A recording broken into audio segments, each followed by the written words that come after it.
Juan Carlos Martínez Lázaro, profesor del IE Business School. Juan Carlos, buenas tardes, bienvenido. Quería preguntar por ese dato de PIB, una revisión que ha hecho hoy el Instituto Nacional de Estadística. Estábamos muy pendientes de lo que hoy nos pudiera decir el INE porque, después de la revisión que hizo en el mes de octubre, hace un par de meses, ahora no sé si las cifras nos cuadran más. ¿Tenemos más clara esa aportación de la demanda interna, esa aportación del consumo y de la demanda externa?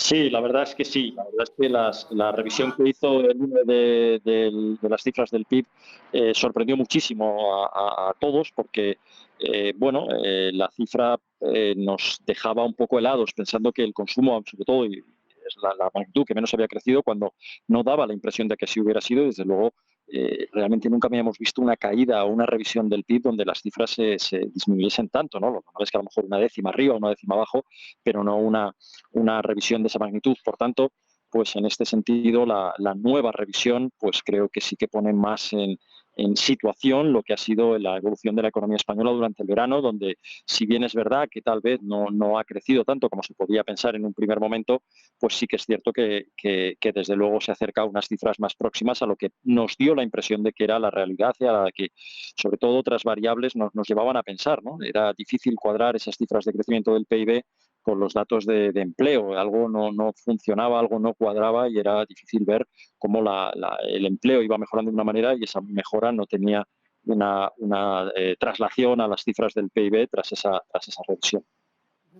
Ya que mencionas el empleo, Juan Carlos, ¿cómo has visto la evolución en los datos que nos ha dado el INE sobre las horas efectivamente trabajadas, que era otro de los indicadores que estábamos mirando? Bueno, yo creo que volvemos a lo mismo, ¿no? Volvemos a estar un poco más en sintonía con lo que tenemos la percepción de lo que es y con otros indicadores, ¿no?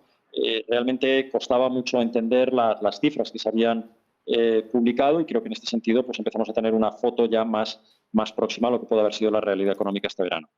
Uh-huh. Dentro de esa revisión, ¿no? ¿Cómo ves que está evolucionando el consumo? Ha habido una revisión al alza, ¿no?, respecto a lo que veíamos en octubre, pero en cualquier caso el consumo en el tercer trimestre ha sido menor que en el periodo precedente, y eso a pesar de que, como decías, se ha reflejado un mayor dinamismo de sectores como el servicio, como el sector turístico. ¿Qué nos dicen estos datos de cómo está evolucionando el sector consumo, incluso en un trimestre que era el de la reapertura?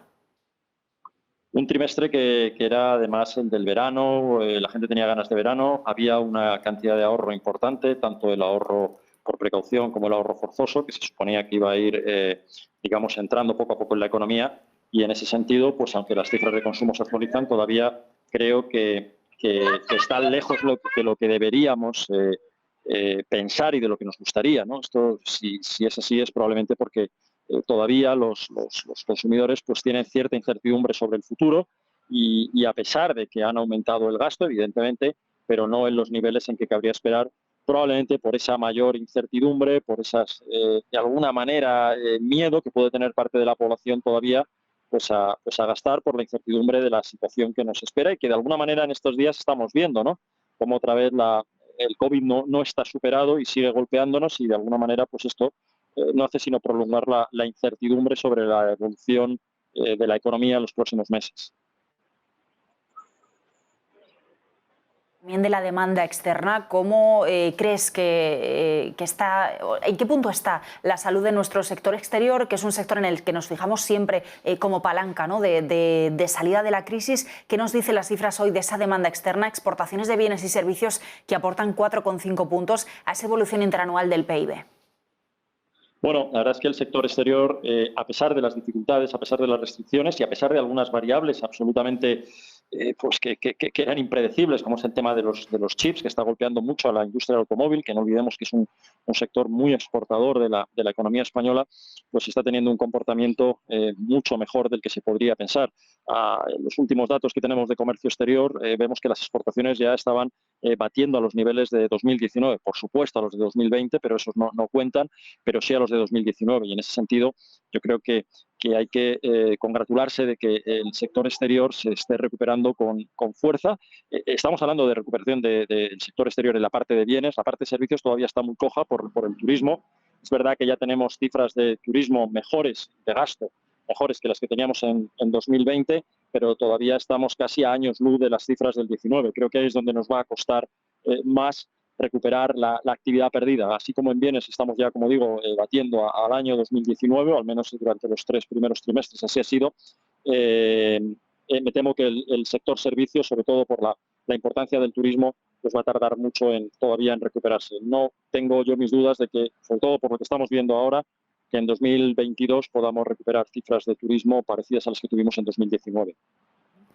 Juan Carlos, como pregunta final, ¿no? Un poco tomando la bola de cristal, vemos que estos datos de PIB, en el caso de España, nos indican un cierre de año que va a quedar, bueno, pues quizá un poquito más alto de lo que algunas revisiones a la baja nos han dado en las últimas semanas, pero en cualquier caso tampoco cerca de las previsiones que nos da el Gobierno, que lo sigue manteniendo en ese 6,5-7%.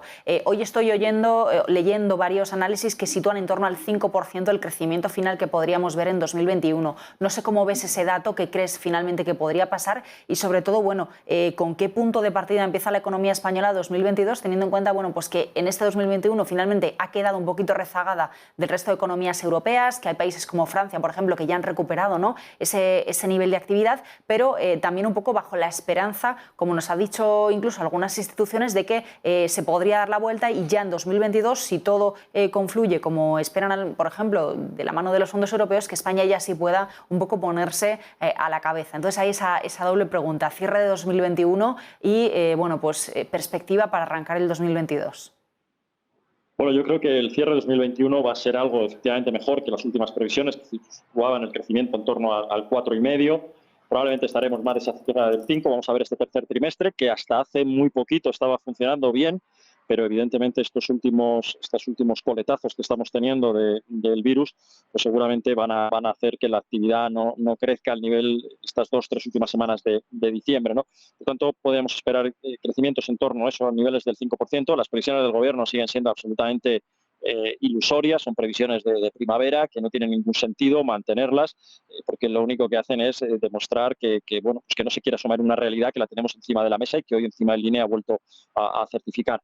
Y respecto al año que viene, bueno, siempre estamos con que va a ser mejor, que vamos a liderar la recuperación. Yo creo que eso tendremos que verlo porque la experiencia lo que nos está diciendo, o la corta experiencia que tenemos, es que el virus es el que nos pone a cada uno en nuestro sitio.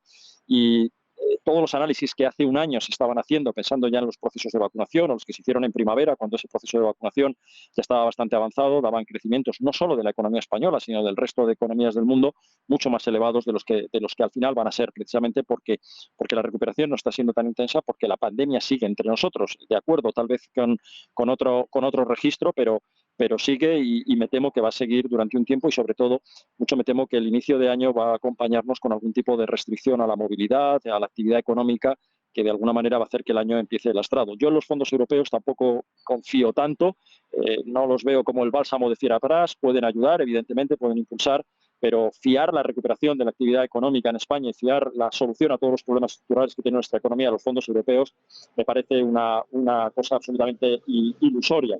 Más importante, veo que se avance en cosas como lo que estamos conociendo hoy de la reforma laboral, en conseguir llegar a los acuerdos y a las reformas necesarias para solventar los problemas estructurales de la economía española, los que nos acompañan hace varios años, y que esos sí que son los que nos pueden dar de verdad impulso al crecimiento, y no unos fondos que podremos gastarlos más menos bien, pero que en el mejor de los casos pueden convertirse simplemente en algo temporal.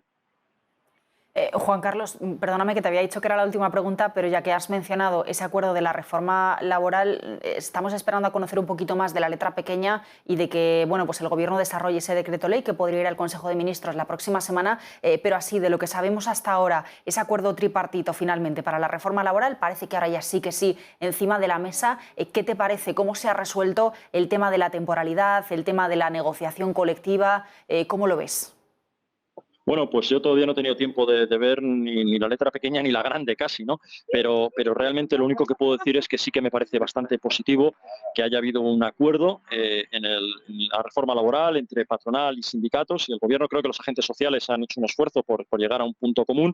Creo muy importante que al final pues todo lo que se decía que había que derogar toda la reforma laboral no se hace. La reforma laboral ha funcionado. Es verdad que con sus defectos es verdad que tiene que ser mejorada porque la economía española tiene, o el sistema de relaciones laborales españoles sigue manteniendo deficiencias estructurales que tenemos que solventar, pero el haber llegado a un punto de acuerdo para tratar de, digamos, compaginar la estabilidad en el empleo con la flexibilidad necesaria para las empresas y para el funcionamiento de la economía, creo que me parece un buen punto de partida. Hubiera sido, yo creo, un absoluto error el sacar una reforma laboral sin consenso, basándose en postulados maximalistas y que no nos hubieran conducido a nada, sino simplemente a un deterioro aún más del mercado laboral español. Por tanto, en principio, pues creo que debemos estar contentos por ese acuerdo al que se ha llegado. Esperemos, cuando conozcamos bien la letra pequeña, y no olvidemos que en la letra pequeña es donde se esconde el diablo, pues que podamos valorar adecuadamente y positivamente esta reforma laboral y que no sea la última a la que agentes sociales y gobierno llegan